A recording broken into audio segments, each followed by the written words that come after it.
నమస్తే, welcome to 99 TV. CM Chandrababu Naidu గారు ఒక మంచి పని చేద్దామనుకొని ఒక సదుద్దేశంతో, ఒక సదాశయంతో నైతిక విలువల్ని పెంపొందించడం కోసం ఒక అడ్వైజర్ని నియమించుకుందాం.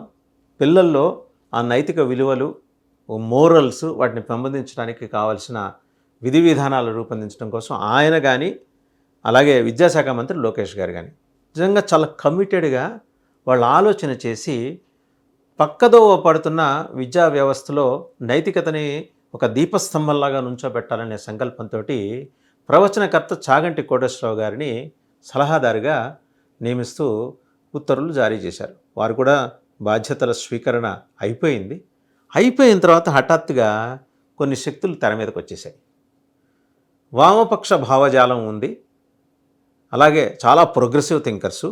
మేలు లేకపోతే సూర్యుడు పొద్దున తూర్పు దిక్కున ఉదయించడు, మేలు లేకపోతే ఆకాశంలోకి మేఘాలు రావు, వర్షాలు పడవు, అంతా మొత్తం మా వల్లనే ఈ ప్రపంచం నడుస్తుందని భావించిన కొందరు మేధావుల పేరుతోటి, మేధావులట మరి వాళ్ళు, బహిరంగ లేఖ రాశారు. వాళ్ళు దానికోసం ఒక వర్చువల్ మీటింగ్ కూడా పెట్టుకున్నారు. ఏమిటి వాళ్ళు రాసింది? ఫ్యూడల్ విధానాలను ప్రచారం చేసే ప్రవచనకర్త చాగంటి కోటేశ్వరరావును విద్యార్థులకు నైతిక విలువలను నేర్పించేందుకు ప్రభుత్వ సలహాదారుగా నియమించడం సరికాదు. ఈ విషయంలో పునరాలోచన చేయండి. వీరి బాధ ఏంటో, వీరి ఆవేదన ఏంటో, వీరి గొంతులో అడ్డుపడుతున్నది ఏందో మరైతే అర్థం కాల. చాగంటి గారి నియామకం మీద సీఎం గారు చాలా కూలంకుషంగా చర్చించి, ఆధ్యాత్మికవేత్తలతోటి అందరితోటి చర్చించి, పిల్లల్లో ధార్మిక ప్రవర్తన స్టూడెంట్ డేస్ నుంచి కావాలని చెప్పేసి పెట్టుకున్నారు. ఒక నియామకం చేశారు. సీఎం ఆలోచన ఒక పాజిటివ్ డైరెక్షన్లో, ప్రాక్టివ్ థాట్ ప్రాసెస్లో వెళ్తుంటే దానికి వీరికున్న అభ్యంతరాలు. వాళ్ళు ఏం రాశారు? విద్యావేత్తలు, కవులు, రచయితలు, ప్రజా సంఘాల ప్రతినిధులు, ఇంతమంది మేధావులా? వీళ్ళందరూ లెటర్ రాశారా? వాళ్ళు అంతకుముందు ఏం మాట్లాడుకున్నారు? అందులో నైతిక విలువల సలహాదారుగా చాగంటి కోటేశ్వరరావు నియామకాన్ని వ్యతిరేకిస్తున్నాం మేమంటూ జన విజ్ఞాన వేదిక రాష్ట్ర అధ్యక్షుడు గేయానంద్ అధ్యక్షతన వర్చువల్గా సభ నిర్వహించుకున్నారు. 72 మంది పాల్గొన్నారు. అకాడమిషియన్స్, పోయెట్స్, రచయితలు, ప్రజా సంఘాల ప్రతినిధులు. వీళ్ళందరూ ఆ లేఖను ఈ సభలో మాజీ ఎమ్మెల్సీ విఠపు బాలసుబ్రహ్మణ్యం విడుదల చేశారు. ఈ వర్చువల్ సభలో వాళ్ళు విడుదల చేశారట ఆ లేఖని. సీఎం చంద్రబాబుకు రాసిన ఈ లేఖను విడుదల చేస్తూ సంతకాలు చేసిన వాళ్ళలో ఎమ్మెల్సీ ఐ వెంకటేశ్వర, ఈయన గురించి ఇక్కడ చెప్పుకోవాలి. ప్రోగ్రెసివ్ డెమోక్రటిక్ ఫ్రంట్ అనే పేరుతోటి ఈ వామపక్ష భావజాలం ఉన్న వాళ్ళందరూ ఎమ్మెల్సీలుగా డిఫరెంట్ సెగ్మెంట్స్ నుంచి, కొందరు పట్టభద్రుల నుంచి, కొందరు టీచర్ల కాన్స్టిట్యున్సీ నుంచి అలా గెలుపొందారు. వారిలో ఐ వెంకటేశ్వరరావు గారు ప్రముఖులు. కేంద్ర సాహిత్య అకాడమీ అవార్డు గ్రహీత రాచపాలెం చంద్రశేఖర్ రెడ్డి గారు, అలాగే సినీ దర్శకుడు సి ఉమామహేశ్వరరావు గారు, ప్రముఖ రచయిత్రి ఓల్గా గారు. అంటే వీళ్ళందరూ ప్రోగ్రెసివ్గా రాస్తారు కాబట్టి వీళ్ళు భూమికి ఒక 4-5 అడుగులు ఎత్తు నడుస్తూ ఉంటారని చెప్పేసి వాళ్ళు భావిస్తున్నారని చెప్పేసి వాళ్ళని అభిమానించే వాళ్ళు భావిస్తూ ఉంటారు. అఖిల భారత లాయర్ల సంఘం అధ్యక్షుడు శుంకర రాజేంద్ర ప్రసాద్ గారు, అభ్యుదయ రచయితల సంఘం జాతీయ అధ్యక్షుడు పెనుగొండ లక్ష్మీనారాయణ గారు, మాజీ ఎమ్మెల్సీ కత్తి నరసింహారెడ్డి గారు, వీళ్ళందరూ సంతకాలు చేశారట. సరే, వీళ్ళ అబ్జెక్షన్ ఏంది అనేది ఒక మాట చూస్తే లేఖ సారాంశం: టీడీపీ కూటమి ప్రభుత్వం మానవ వనరుల అభివృద్ధికి, విద్యార్థుల వికాసానికి పెద్దపీట వేసి ఆధునిక ఆంధ్రప్రదేశ్ నిర్మించేందుకు కంకణం కట్టుకుందని ఆశిస్తున్న మాలాంటి వాళ్ళందరికీ విద్యార్థుల నైతిక విలువల కోసం పురాణ ప్రవక్త చాగంటి కోటేశ్వరరావును సలహాదారుగా నియమించడం తీవ్రంగా నిరాశ కలిగించిందట. వీళ్ళందరూ చాలా డిసప్పాయింట్ అయిపోయారు. ఒక్కసారిగా నైరాశ్యం కమ్ముకుంది వాళ్ళందరిలోనూ. కలిగించింది. విద్యా, వైజ్ఞానిక, సామాజిక రంగాల్లో చిరకాలంగా పనిచేస్తున్న మేము మరి ఎక్కడ పనిచేస్తున్నారో ఈ విషయంపై మా అభిప్రాయాలను మీకు బాధ్యతగా తెలియజేయాలనుకుంటున్నాం. మానవుడు ప్రకృతి రహస్యాలను ఒక్కోదాన్ని గుప్పెట్లోకి తెచ్చుకుని అంతరిక్షపు అంచులకు చేరుకుంటున్న కాలంలో మనం ఉన్నాం. ఎవరు కాదంటలేదు దీన్ని. ఇవాళ మీరు కొత్తగా గుర్తు చేయాల్సిన అవసరం కూడా లేదు. శాస్త్ర సాంకేతిక రంగాల్లో ఏ దేశాలు ముందున్నాయో అవే ప్రస్తుతం ఈతి బాధల నుంచి బయటపడ్డాయి. మనం వెనకబడి ఉన్నాం, మధ్యయుగాల్లో ఉన్నాం, ఆటవియుగాల్లో ఉన్నాం అని వాళ్ళు సూత్రీకరించారు. ప్రపంచాన్ని శాసిస్తున్నాయట ఆ దేశాలు. వైజ్ఞానిక సంస్థలు మాత్రమే కాక ప్రజల్లో వైజ్ఞానిక దృక్పథం కూడా విస్తరించినప్పుడే ఈ శాస్త్ర సాంకేతిక విప్లవం సాధ్యమవుతుంది. ఏ రుజువుకు నిలబడని కాలం చెల్లిన భావాల నుంచి, ఆచారాల నుంచి ఆయా దేశాలు బయటపడటం వల్లనే వారికి వికాసం సాధ్యమైంది. దీన్ని గుర్తించే మన రాజ్యాంగం కూడా శాస్త్రీయ దృక్పథపు అవసరాన్ని నొక్కి చెప్పింది. దాంట్లో కూడా ఎవరికి డిఫరెన్స్ ఆఫ్ ఒపీనియన్ లేదు. ఇలా ప్రపంచమంతా పరుగులు తీస్తున్న ధోరణికి భిన్నంగా మన భవిష్యత్ తరాన్ని పురాణ యుగంలోకి మళ్లించటం, మనల్ని ఎక్కడికి తీసుకెళ్తుందో మన ప్రభుత్వం గుర్తించగలదని భావిస్తున్నాం. మనది వైవిధ్యభరిత సాంస్కృతిక మూలాలున్న దేశం. ఈ భిన్నత్వమే మన శక్తి. ఇవాళ వీళ్ళు కొత్తగా కనుక్కున్నారా ఐన్స్టీన్ లాగా. మన సౌందర్యమును, ఇది కూడా వాళ్ళ ఆవిష్కరణే. దీన్ని కలకాలం నిలబెట్టుకోవడం ద్వారానే మనం సర్వతోముఖాభివృద్ధి చెందుతాం. ఇంకా ఏం రాస్తారు వాళ్ళు? సంకుచిత కుల మత ప్రాంతీయ దృక్పథాలకు అతీతంగా మన భావితరం ఎదిగినప్పుడే మనం గొప్పగా చెప్పుకుంటున్న లక్ష్యాలని చేరుకోగలం. హిందూ ధర్మానికి సంబంధించిన అంశం వచ్చినప్పుడే మీరు మాట్లాడతారా? ఇది సంకుచిత కుల మత దృక్పథం మీకు మిగిలిన ధర్మాల్లో ఏమీ కనిపించట్లేదా? మిగిలిన మతాల్లో ప్రోగ్రెసివ్ డెమోక్రటిక్ ఫ్రంట్ అని చెప్పుకుంటారు కదా మీరు. మరి అందులో కేఎస్ లక్ష్మణరావు మాస్టర్ ఉన్నారు. మరి ఆయన సంతకం ఇందులో లేదే, ఆయన పాల్గొన్నారా? అంటే ఆయన రేపొద్దున ఎమ్మెల్సీగా కంటెస్ట్ చేస్తున్నారు. ఎక్కడ మళ్ళీ ఈ సనాతన ధర్మాన్ని అవలంబించే వాళ్ళ ఓట్లు పోతాయనేమని ఆయన ఆ భయంతో ఇందులో పాల్గొనలేదా? లేకపోతే ఆయన్ని మీరు పిలవలేదా? ఇది పీడిఎఫ్ చెప్పాలి. అదే పీడిఎఫ్ కాదు, ఓన్లీ పీడిఎఫే కాదు, ఇక్కడ కవులు, రచయితలు, ప్రజా సంఘాల ప్రతినిధులు అభ్యుదయ భావజాలాన్ని విపరీతంగానూ విస్తారంగానూ విచ్చలవిడిగా వ్యాప్తి చేస్తున్న ప్రముఖులు అందరూ ఉన్నారు. కాబట్టి వాళ్ళందరూ దీని మీద మాట్లాడాలి. మత ఛాందసవాదం గురించి చాగంటి కోటేశ్వరరావు ఎక్కడైనా చెబితే మీరు దాన్ని ఎత్తి చూపి నిలబెట్టి కడిగేయండి. ఆయన ఆయన ఆయన ప్రవచనాల్లో ఎక్కడైనా ఛాందసవాదం గురించి మాట్లాడాడేమో ఒక్కసారి రివ్యూ చేసుకోండి. చాగంటి కోటేశ్వరరావు ఏం మాట్లాడారో. అబ్దుల్ కలాం గురించి ఆయన చెప్తారు.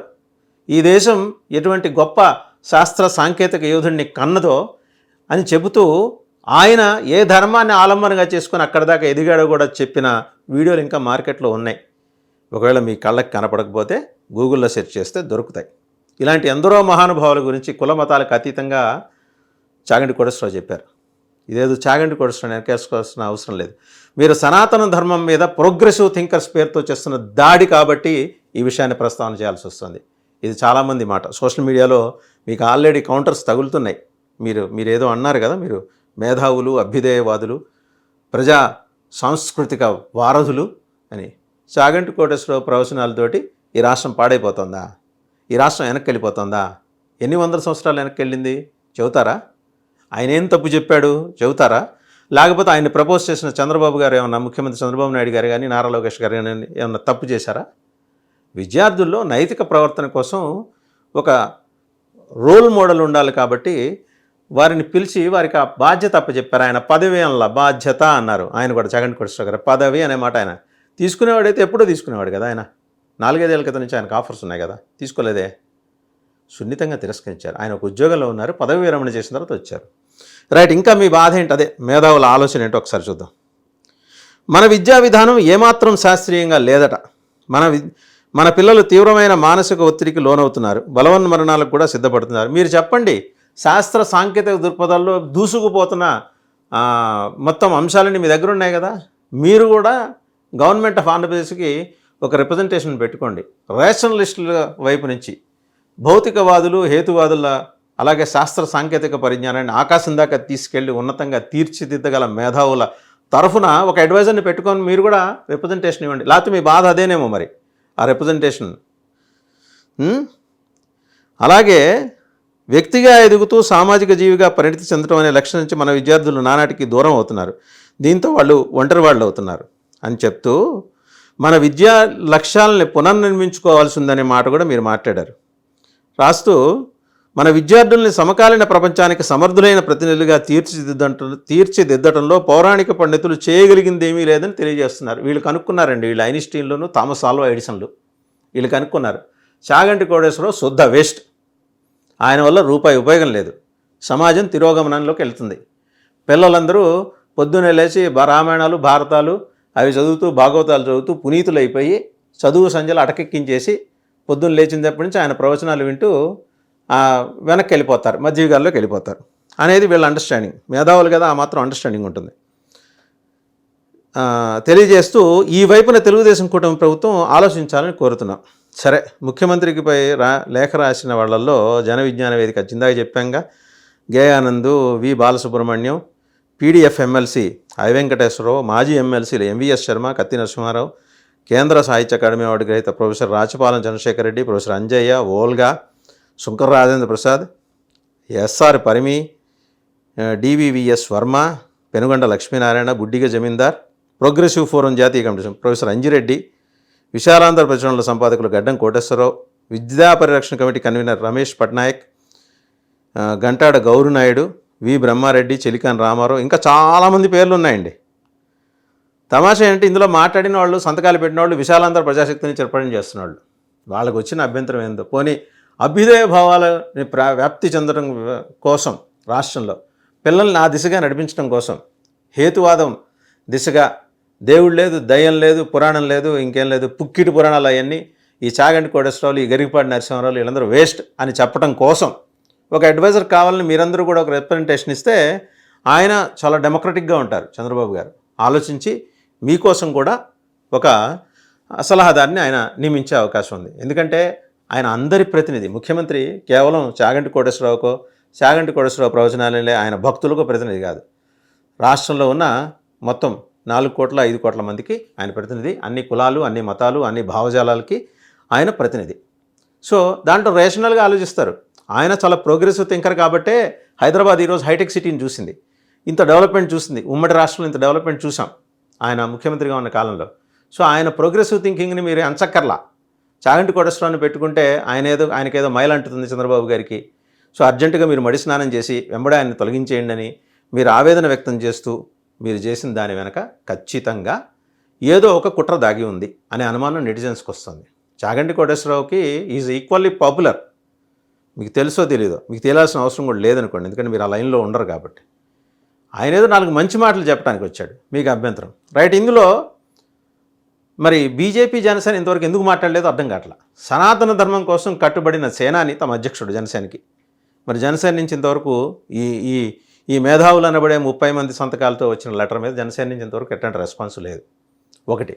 రెండోది, బీజేపీ పొద్దున్న లేస్తే రాముడు మావాడు, మేము ఉండబట్టే రాముడికి అక్కడ గుడి కట్టాం, ఆయనకి ఇంత నీడ కల్పించామని చెప్పుకునే బీజేపీ మరి పురాణ ప్రవచనకర్త, ఆధ్యాత్మిక బంధువు, ఆధ్యాత్మిక సారథి చాగంటి కోటేశ్వరరావు మీద ఇలా జరిగిన ముప్పేట దాడికి సంబంధించి బీజేపీ ఇంతవరకు రెస్పాండ్ కాల.